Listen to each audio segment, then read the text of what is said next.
Europe کی غلاظت اور اسلام کی نفاست سیریز کی قسط نمبر 22 میں آپ کا خیر مقدم کرتے ہیں۔ آج کی اس ویڈیو میں ہم یہ جاننے کی کوشش کریں گے کہ اسلام کے مطابق کیا آداب ہیں کہ پہلی رات کی جو دلہن ہے اس کے ساتھ اس کا شوہر کیسے برتاؤ کرے، اور اسلام میں اور احادیث میں اس کے کیا آداب بیان کیے گئے ہیں۔ دوستو جماع کے یہ عام آداب ہیں کہ اس کے علاوہ شب عروسی کے بعض مخصوص آداب ہیں جن کی حدیث میں تعلیم دی گئی ہے۔ پہلے نمبر پر آتا ہے تواضع اور دلداری۔ سہاگ رات کا پہلا ادب ہے کہ شوہر نئی دلہن کے ساتھ نرمی اور دلداری کا رویہ اختیار کرے، اور اس کی علامت کے طور پر اس کی تواضع کے لیے کوئی مشروب یا پھر کوئی شیرینی، کوئی میٹھی چیز اسے پیش کرے۔ حضرت عائشہ سے پہلی ملاقات میں رسول اللہ صلی اللہ علیہ وآلہ وسلم نے اسی طریقے پر عمل فرمایا تھا۔ آپ صلی اللہ علیہ وآلہ وسلم نے ایک پیالے میں دودھ خود پیا، پھر اسے حضرت عائشہ کو پیش کیا۔ وہ شرمائیں تو حضرت اسماء نے انہیں اس کے لیے آمادہ کیا۔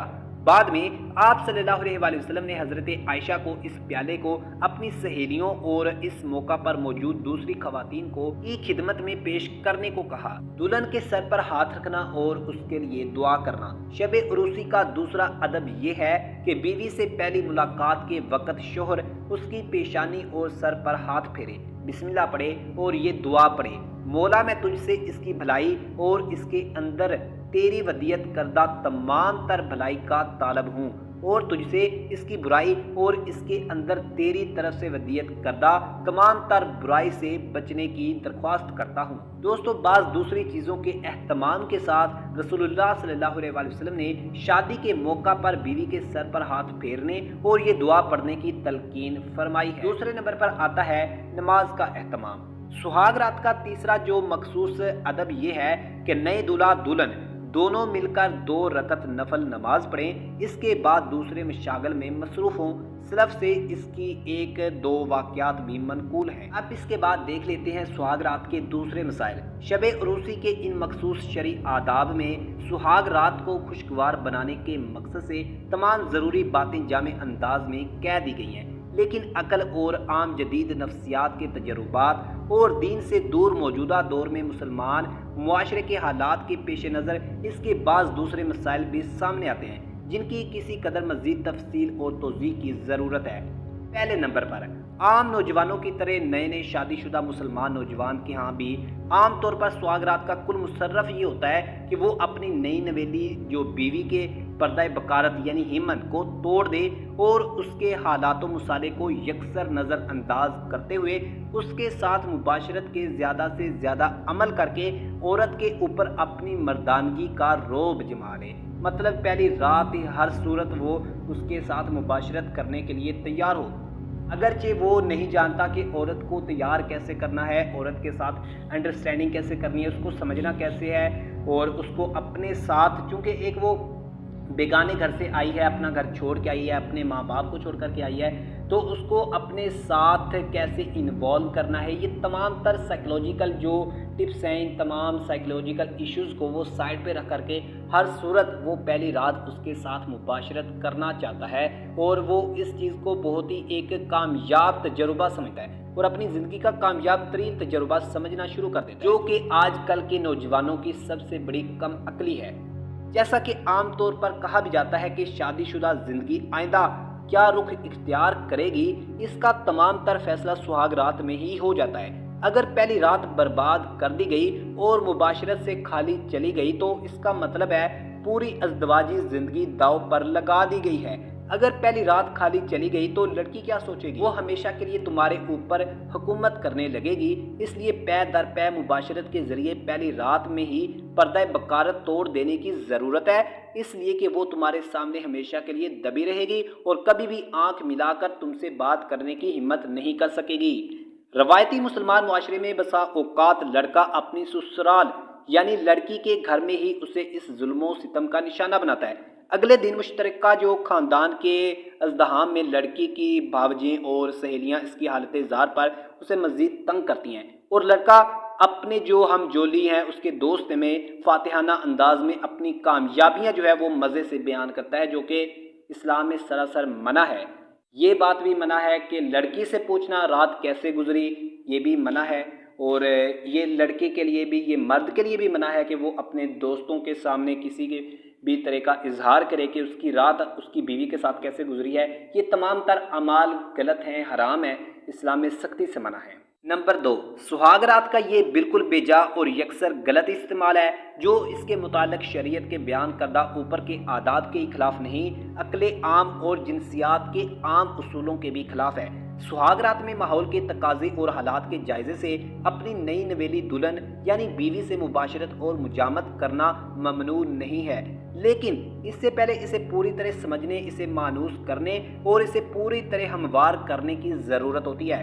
سہاگ رات میں بوجہ لڑکی کے ساتھ لڑکے کو بھی جھجک اور رکاوٹ ہو سکتی ہے۔ اس کو دور کرنے اور محبت کو مکمل طور پر پروان چڑھانے کے مقصد سے اس کی 1-2 راتوں کا خالی چلے جانا کوئی حرج نہیں ہوتا ہے، بلکہ بعض اوقات لڑکی کی عمر اور مزاج کی مناسبت سے ہی ایسا کرنا زیادہ بہتر ہے اور مفید ہو سکتا ہے۔ ایسا بھی ہو سکتا ہے کہ لڑکا اس فطری جھجک کی وجہ سے پہلی رات میں اپنے آپ کو مباشرت کے لیے پوری طرح آمادہ نہ کر پائے اور اس کے عضو خاص میں مطلوبہ انتشار پیدا نہ ہو سکے۔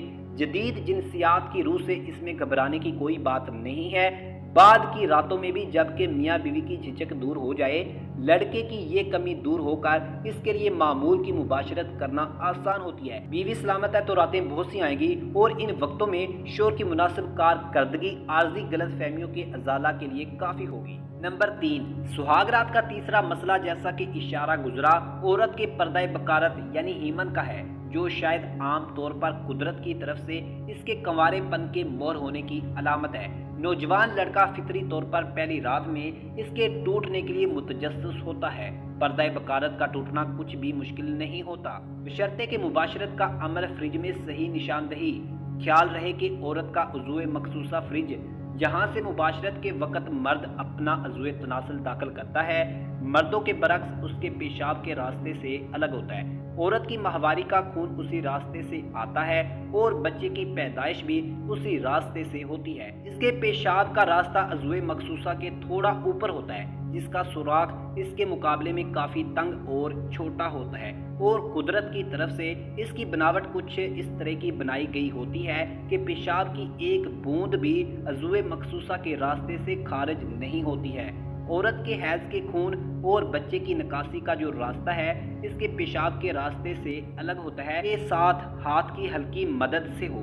اس کے لیے بہت زیادہ پرجوش ہونے کی ضرورت نہیں ہے، ہلکا سا زور لگانے سے یہ آسانی سے ٹوٹ سکتا ہے۔ مزید سہولت کے لیے مناسب ہے کہ عورت کی دونوں رانیں بالکل علیحدہ گھٹنے جھکے ہوئے ہوں اور سرین کے نیچے ایک موٹا سا تکیہ رکھ دیا گیا ہو۔ ایک بار کی کوشش سے اگر پردہ بکارت نہ ٹوٹے تو پہلی رات میں اس مقصد کے لیے بار بار کوشش کرنا مناسب نہیں ہے۔ اتفاقیہ اگلی رات میں بھی یہ نہ ٹوٹے اور عورت کو شدید درد محسوس ہو تو لیڈی ڈاکٹر سے مشورہ کرنا چاہیے۔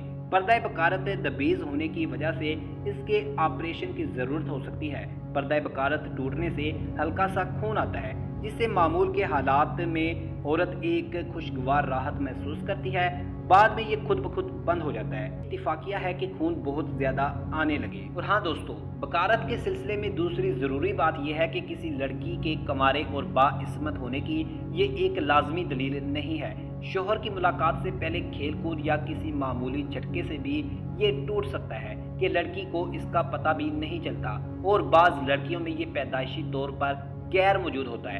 اسی طرح بعض اوقات یہ اس قدر لچکدار ہوتا ہے کہ شدید ترین مجامت کے باوجود ٹوٹنے سے محفوظ رہتا ہے۔ نمبر 4، شب عروسی کے سلسلے میں آخری بات یہ ہے کہ عام طور پر نئی نویلی بیوی کی خواہش کے مطابق پہلی مباشرت مدھم روشنی یا پھر اندھیرے میں ہی کرنا مناسب ہے۔ دوسری ضرورت عورت کی ہے کہ وہ غیر ضروری جھجک کو چھوڑ کر اپنے خاوند کو تعاون دے اور ذہنی اور جسمانی طور پر اپنے آپ میں تناؤ کی حالت پیدا نہ کرے۔ ایسا نہ ہو کہ وہ اپنی جگہ سے ٹس سے مس نہ ہو اور شوہر کے انتہائی اچھے اور پرخلوص برتاؤ کے جواب میں بے جان سی گڑیا بنی رہے۔ عورت اس موقع پر اپنے آپ کو جس قدر تناؤ کی حالت میں رکھے گی، مباشرت اس کے لیے اتنی ہی زیادہ مشکل اور تکلیف دہ ہوگی۔ چنانچہ جو لڑکیاں پہلی مباشرت کے دوران ہی اپنے شوہر کو بھرپور تعاون دیتی ہیں،